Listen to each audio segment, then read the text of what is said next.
Citoyen TV, la chaîne de l'Afrique digne et de sa diaspora. Au sommaire, Kenya, RDC, Russie et pour finir, actualité en France. Commençons tout de suite avec l'actualité au Kenya. La ministre kenyane des Affaires étrangères est accompagnée de 20 représentants de différents ministères à Beijing.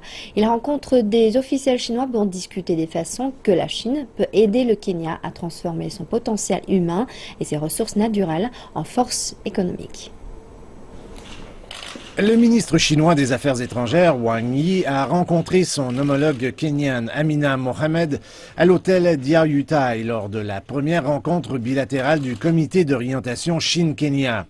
Le ministre Wang a déclaré qu'il aimerait travailler avec le Kenya pour bâtir sur le consensus atteint par les dirigeants des deux pays l'année dernière. La Chine considère le Kenya comme un pays modèle pour la collaboration, un pays qui possède un énorme potentiel de capacité de production. M. Wang a ajouté que les deux pays devraient développer davantage la coopération bilatérale dans les secteurs manufacturiers, de la construction, de l'agriculture et des infrastructures. Et il a exprimé sa confiance que les rencontres seront un succès. Le président du Kenya apprécie notre rencontre bilatérale d'orientation. Il a demandé à la ministre des Affaires étrangères d'amener un certain nombre d'officiels importants de différents ministères en Chine. Je crois que la rencontre d'aujourd'hui va bien se passer. Ils peuvent lancer le comité avec succès et fournir un nouvel élan à différents secteurs. Le ministre des Affaires étrangères chinois, Wang Yi, a visité le Kenya lorsque le mémoire de compréhension entre la Chine et le Kenya a été signé l'année dernière. Ce document a jeté les bases du comité bilatéral d'orientation, une plateforme nouvelle et importante pour la coopération bilatérale. Cette fois-ci, c'est la ministre kenyane des Affaires étrangères, Amina Mohamed, qui visite la Chine. Elle a amené avec elle 20 délégués. Je pense que l'on vous a dit que nous venions avec une grande délégation. Je pense que cela montre l'état de nos relations, à quel cela est important et à quel niveau nous estimons la Chine. C'est un grand plaisir de venir ici. C'est quelque chose que nous attendions avec impatience depuis la signature du protocole d'accord. Madame Mohamed a qualifié la Chine de véritable amie et de partenaire proche. Elle a remercié la Chine pour son soutien au développement pacifique du Kenya. Elle a également déclaré que le Kenya attend avec impatience la mise en place des accords conclus entre les deux dirigeants. Tout de suite, les titres de l'actualité en RDC. Ce journal Affaires mercenaires, le sujet américain Daryl Lewis a été présenté et remis à l'ambassadeur des États-Unis en RDC, James Swan. Il pourra rentrer dans son pays, mais le dossier se poursuit. La RDC se fera accompagner d'une commission rogatoire internationale pour obtenir certains éléments dont disposent les États-Unis. Le premier avocat général de la République l'a annoncé ce mercredi à la presse. Et puis, conclave de Bruxelles, après des discussions préliminaires au château du lac de Genval, dans la banlieue de la capitale belge, les acteurs politiques de l'opposition sont réunis autour d'Étienne Tshisekedi, mais sans Katumbi inculpé dans le recrutement des mercenaires et Vital Kamerhe qui a boycotté ce conclave. Tout de suite, Russie par Alexandre Latsa pour son livre Un printemps russe. Tout à fait. Donc c'est un monument, ça fait 350 pages. Ça a à la fois des considérations historiques, politiques, sociologiques, économiques, démographiques, puisque vous êtes le meilleur spécialiste français sur la démographie russe. Et on va bien sûr pas revenir sur l'ensemble du livre, mais il y a quelques thèmes que je voudrais aborder avec vous qui m'ont particulièrement plu. Mais la première question qui est évidente, c'est pourquoi avoir écrit ce bouquin? Alors, ça fait longtemps que j'écris sur Internet. J'avais envie de faire une espèce d'action citoyenne et une espèce d'action témoignant de mon appartenance à la société civile, puisque j'appartiens à la société civile. Et donc, je voulais essayer de synthétiser un petit peu ce que je ressentais et comprenais de la Russie en y habitant et travaillant depuis 8 ans. D'un petit peu synthétiser aussi tous les écrits que j'ai pu diffuser ci et là sur Internet, sur mon site, etc., ou des différentes interviews. Et je voulais en fait synthétiser tout ça dans un ouvrage, dans un premier ouvrage qui est destiné principalement évidemment au public français et qui a pour objectif d'essayer de donner des clés de compréhension un petit peu dissonantes et différentes et d'une meilleure perception en fait de la Russie d'aujourd'hui, de ce qu'elle est vraiment. Alors la première chose qui frappe dans votre livre, qui donne un peu le vertige, c'est le redressement poutinien, puisque vous décrivez d'abord une situation qui est catastrophique, des années 90, de la sortie de l'URSS, et on bascule alors à une espèce de, on va dire, de success story, c'est-à-dire presque un film américain d'un président qui arrive et qui redresse le pays dans quasiment tous les domaines. Alors si on regarde les chiffres sur la longue période, c'est-à-dire 91-2015, c'est un petit peu ce qui s'est passé. Effectivement, le redressement qui a été entamé par les élites russes à partir de 98, finalement avec Evgeny Primakov, puis accentué, accéléré avec Vladimir Poutine dès son élection, effectivement, a permis de redresser le pays sur les 15 dernières années. Mais bon, il y a eu beaucoup de moments difficiles. Il y a eu deux guerres, il y a eu des attentats, il y a eu deux crises économiques. Donc c'est d'autant plus valorisant pour le pouvoir russe, c'est qu'en fait, ils ont traversé en une période historique assez courte, qui est 15 ans, des étapes complexes, des moments difficiles, et malgré tout, ils ont su continuer à maintenir une politique stable, une politique définie. Ils ont continué à poursuivre les objectifs stratégiques qui étaient les leurs, et finalement, ils ont réussi à maintenir une certaine confiance de la population russe, malgré le fait qu'ils étaient obligés, finalement, sur 15 ans, de prendre des décisions assez fortes, et vraiment de donner des orientations stratégiques profondes au pays, c'est-à-dire d'activer le fait politique.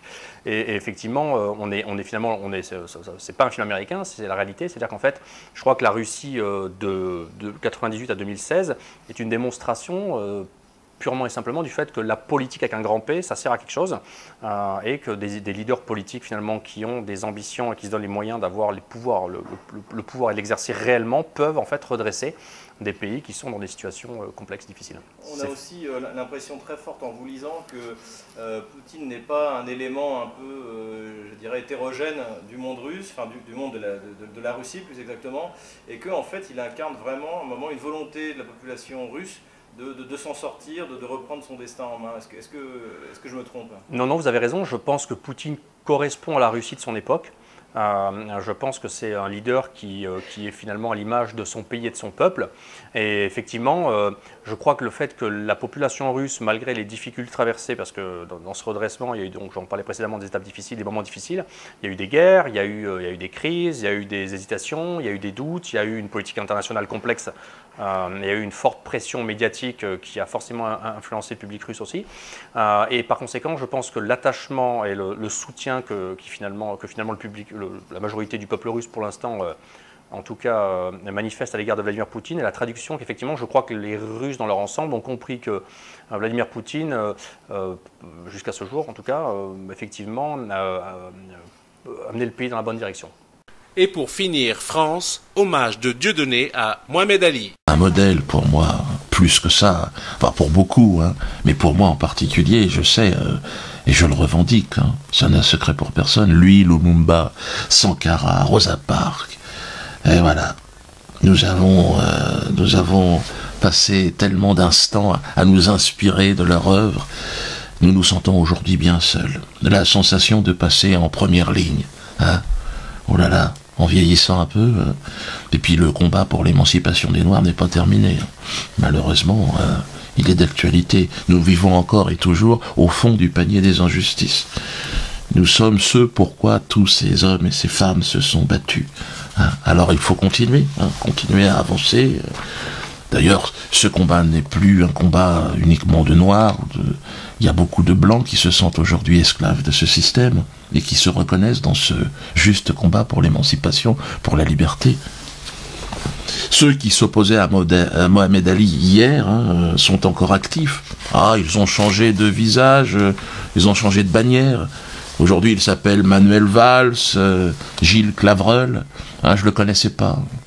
Des suprémacistes socialistes blancs qui nous expliquent comment penser, ce qui est bien, ce qui est mal. Regardez sa photo à Gilles. Je ne sais pas si c'est de la haine dans ce regard, mais on sent quand même quelque chose d'étrange. Gilles ne m'aime pas. Bon, je me dirais, je m'en fous, mais le problème, c'est que moi, il fait une obsession sur moi, Gilles. Gilles qui est délégué interministériel. Il faut savoir correctement identifier nos adversaires et en particulier traiter les leaders d'opinion sur Twitter, sur Facebook, c'est-à-dire ceux qui sont suivis, ceux qui attirent du monde. Il s'appelle Soral, il s'appelle Dieudonné, il s'appelle maintenant Henri Lesquin, il s'en invente beaucoup. Alors Gilles, je ne te demande pas de m'aimer, je sens que ça va être un peu compliqué. Et puis je n'ai pas vraiment besoin d'amour non plus, puisque je suis soutenu et aimé par un public de plus en plus nombreux. C'était il y a quelques jours à Bordeaux, regardez. J'expliquais que je continuerai jusqu'à fin 2017, mais que je ferai d'autres spectacles. Écoutez ça.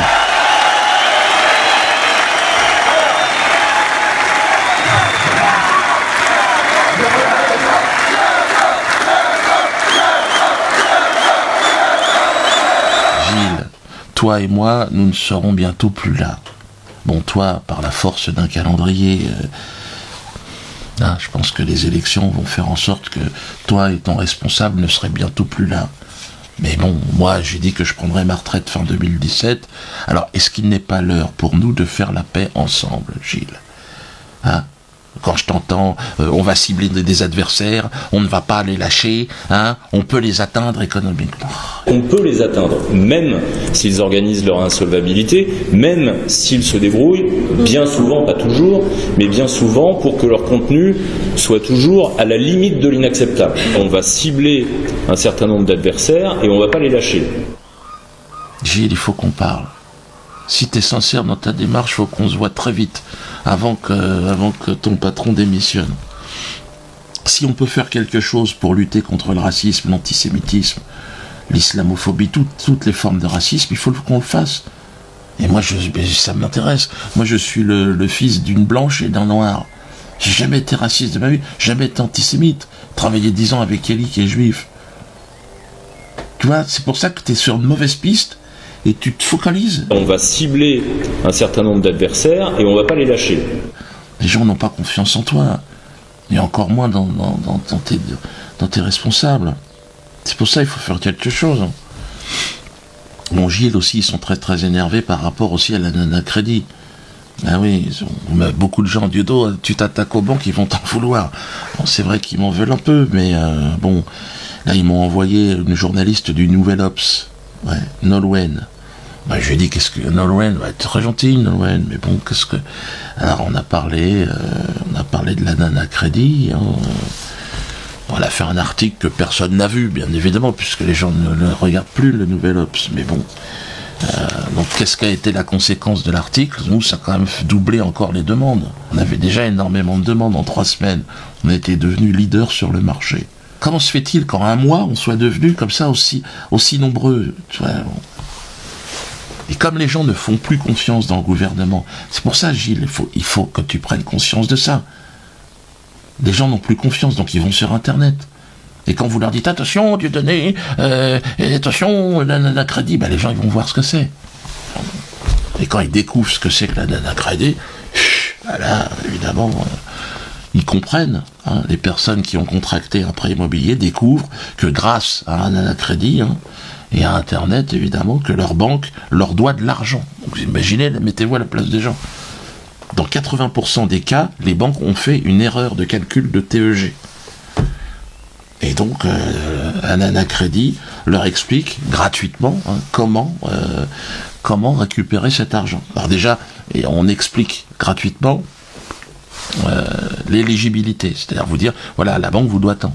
Puis après, c'est une autre procédure à mettre en place pour récupérer cet argent. Mais donc c'est énorme. Évidemment, les gens, ils sont par milliers, ils débarquent sur la nana crédit. Comment se fait-il, encore une fois, que des mouvements politiques n'en aient pas parlé de ça? On a vraiment l'impression qu'ils sont un petit peu financés par les banques. Citoyen TV, la chaîne de l'Afrique digne et de sa diaspora.